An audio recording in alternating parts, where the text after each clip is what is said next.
Off the back of this last Together Sunday's big announcements, I want to use today's team talk in the next 5 or so minutes, I hope, to recap that message and share something of the strategy for NewGen going forward. And so the announcement was broken up into 2 parts, the what and the why. And so the what, for some reason, is what everyone is fascinated with and fixated with. And so let me get that out of the way very quickly. And so moving forward from the month of August, we're going to move to 2 Together Sundays every month at the refinery.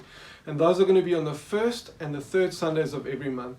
On the 2nd and the 4th Sundays, we're going to be in our Sunday fellowship groups in homes. And on Tuesdays, we're going to pick up on our prayer and fasting rhythm once again. And so there it is. That's it. That's the what. But really, way more important than the what is the why. Why would we come and do this? And so I want to answer this question very quickly on a couple of levels. And so on the first superficial level, why would we come and do this? Well, there's an anointing, an empowering, a bigger picture that happens with a Together Sunday moment where there's a mobilizing and equipping and envisioning that doesn't happen in smaller groups. Why would we do our Sunday fellowship groups and continue with them? Well, there's such a real authentic sense of community that's been built there, of knowing each other and getting into each other's lives, that we don't want to lose that. And why would we do Tuesday nights prayer and fasting moments? Well, because the engine room of the church is prayer. And for us to move forward into the purposes of God, we need to be praying. And so that's the first kind of superficial surface level why.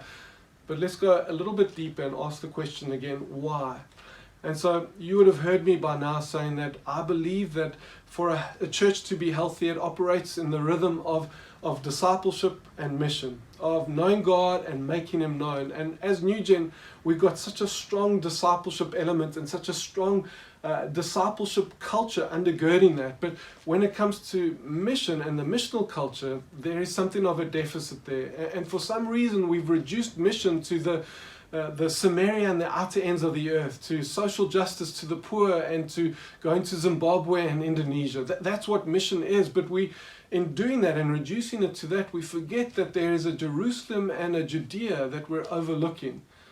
And really, we can't with any kind of credibility export to the world out there what we're not doing at home here. And we need to come and be honest about that, and we need to start to build a missional culture. And that missional culture is one that comes and sees that the mission field starts right outside our front door with our friends and families, and not to be weirdos going out there and being weird with Christianese, but to just be normal and to go out and to love our neighbors. And so how do you come and build a culture? Well, that's the key question, and this is the big why. Right? Why would we come and do this? Well, we do it because we want to come and build a culture. And you build a culture by praying it, by teaching it, by modeling it, and celebrating it. And so towards that end, our Sunday fellowship groups and our Together Sundays and our prayer meetings are going to be the primary spaces in which we come and pray it, where we come and teach it, and where we come and celebrate it.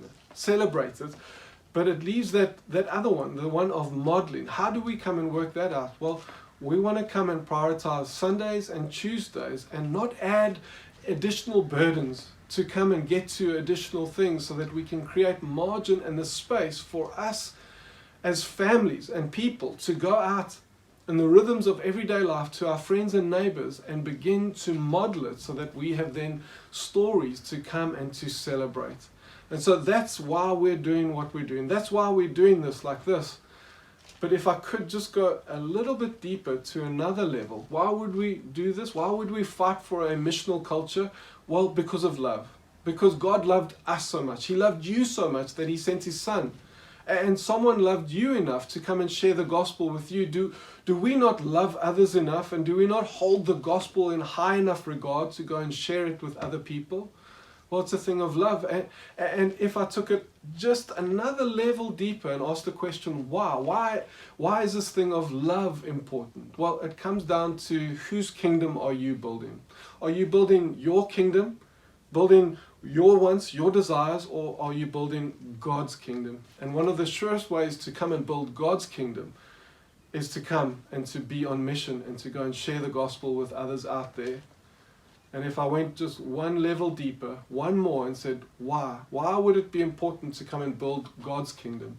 Well, it has to do with the chief end of man. What is our purpose as mankind, as the church? Well, it's to come and to worship God and to enjoy Him and to make much of Him.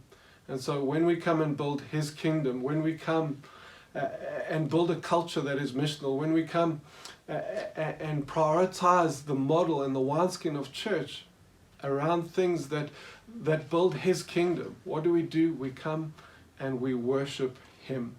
And so that's the what and the why of where we're going.